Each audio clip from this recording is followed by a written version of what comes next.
Hello दोस्तों, स्वागत है आपका सेंट पीटर्स लॉ एकेडमी के उस मंच पर जो पढ़ना क्या है सिर्फ ये नहीं बताती, पढ़ना कैसे है ये भी समझाती है। आपने अपनी संविधान की किताब में तीन चीजें पढ़ी होंगी। एक है आर्टिकल्स,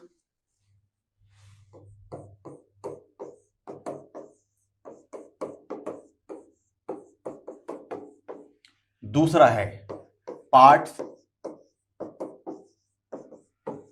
और तीसरा है शेड्यूल।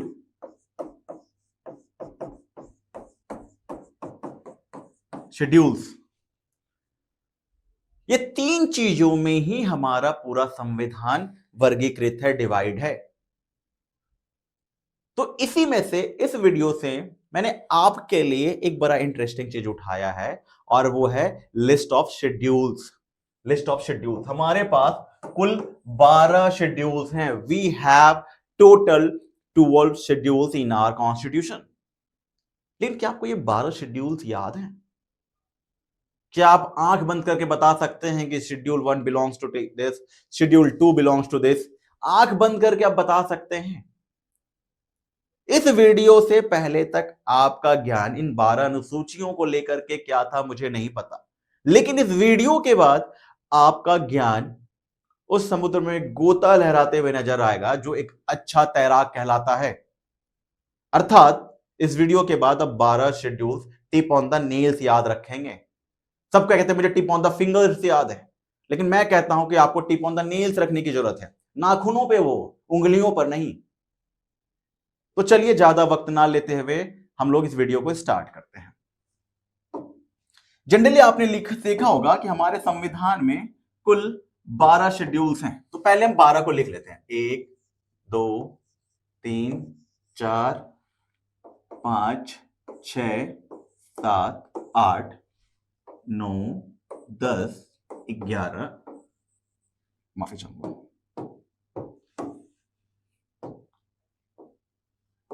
11 और 12।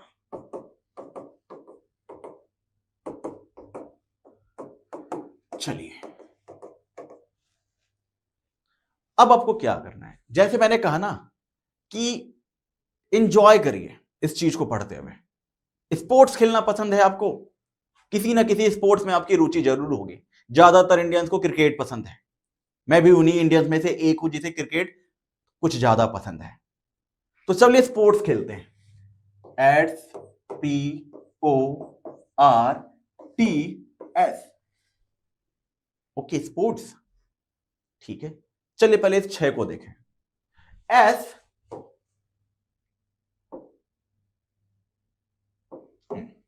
इस एस का मतलब है states.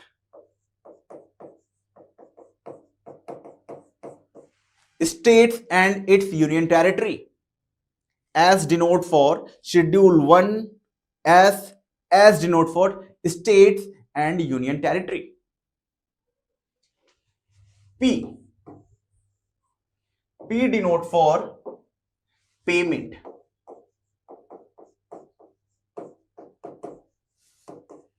P denote for payment.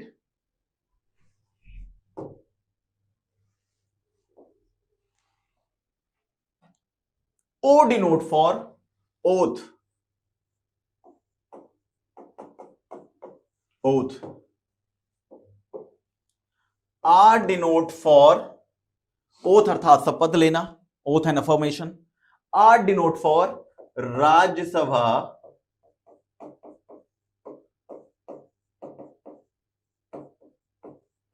Rajya Sabha seat allocation, Rajya Sabha के लिए सीटों का बंटवारा कैसे होगा।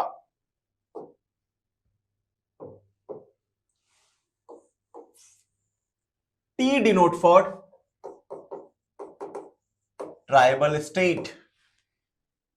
T denote for tribal state, यानी जनजातीय क्षेत्र से संबंधित जो व्यवस्था होगी वो शेड्यूल 5 में आएगा। S denote for special state. S denote for special state. तो स्पोर्ट्स में 6 की जानकारी तो मिल गई, बाकी का 7 क्या, बाकी का 6 क्या? तो चलिए,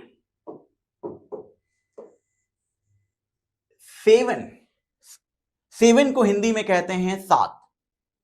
ठीक है, 100 से 7 होता है, 100 से सूची होती है। सूची इट्स मीन लिस्ट। 100 से 7 होता है, 100 से सूची भी होती है। और ये सूची है union list, state list, concurrent list. Union, state, concurrent.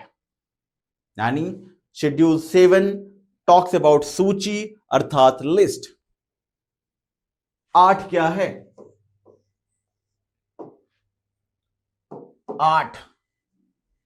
8 में होता है ठाठ और ठेठी होती है भाषा। बिहार की अपनी अलग लैंग्वेज है, हरियाणा की अपनी अलग लैंग्वेज है, हर एक राज्यों की अपनी ठेठी भाषा होती है। 8 में होता है ठाठ, ठेठी होती है भाषा। It's mean language.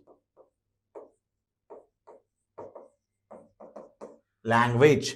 We have 22 official language. Next one is 9. 9 को हिंदी में 9 कहते हैं।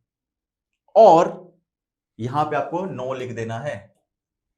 इट्स मीन कि सरकार क्या करती थी, केशवानंद भारती के जजमेंट से पहले किसी भी लैंड एक्विजिशन बिल को, लैंड रिलेटेड बिल्स को, उस कानून को शेड्यूल 9 के लिस्ट में डाल देती थी और कहती थी no Supreme Court, you can not interfere in our matter, you can not interfere in this territory, this is the matter of schedule 9।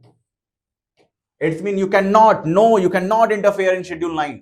सरकार किसी भी संपत्ति संबंधित नियम को, कानून को, लैंड एक्विजिशन लॉ को शेड्यूल 9 में डाल देती थी। चूंकि इसमें सुप्रीम कोर्ट के हाथ बंद जाते थे, जुडिशियल रिव्यू नहीं कर पाती थी। लेकिन चूंकि केशवानंद भारती के जजमेंट के बाद सर्वोच्च न्यायालय ने एक सिद्धांत प्रतिस्थापित किया है, स्टैब्लिश किया है, it is theory of basic structure, आधारभूत ढांचा का सिद्धांत, जिसे सर्वोच्च न्यायालय बाद में इंटरफेयर इस मैटर में करने लग गई या उनका प्रवेश होने लग गया। 10 यानी 10 अर्थात बस। अब नहीं, बहुत राजनीतिक दल बदल लिए तुमने, बस करो भैया, कितना बदलोगे? सुबह इस पार्टी में थे, दोपहर को इस पार्टी में आ गए, शाम होते होते इस पार्टी में चले, पता चला सरकार इसकी बन रही है तो उसमें चले गए। वही कहावत है ना, दिन का भूला शाम घर आए तो भूला नहीं कहते। नहीं, यहां पे भूल जाएंगे, एंटी डिफेक्शन लॉ लगेगा, बस बहुत हो गया। It is anti defection law 1985 52 constitutional amendment.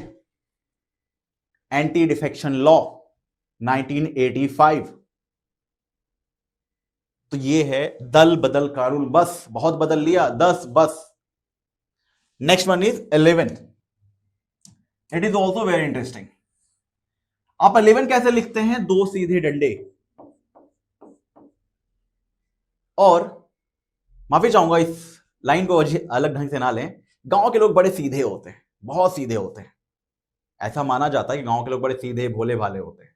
तो जैसे ये 2 सीधे डंडे हैं, उसी तरीके से गांव के लोग भी बड़े सीधे होते हैं। It's mean schedule 11 talks about the Panchayati system. Panchayat गांव में होता है, शहरों में नहीं। तो schedule 11 talks about panchayat, Panchayati Raj system. Article 243A to O, article 243A to O, Panchayati Raj system, Panchayati Raj act. परंतु यहां पे एक और है, शेड्यूल 12। जैसे मैंने कहा कि गांव के लोग बड़े सीधे होते हैं, भोले भाले होते हैं, और गांव में ही पंचायत होता है, तो ये तो समझ में आ गया कि पंचायती राज एक्ट 1993, आर्टिकल 243A से O। बट जो शहर के लोग होते हैं वो कुछ तो सीधे होते हैं, कुछ थोड़े टेढ़े होते हैं, थोड़े से घुमावदार होते हैं, उन्हें समझ पाना बड़ा मुश्किल होता है। तो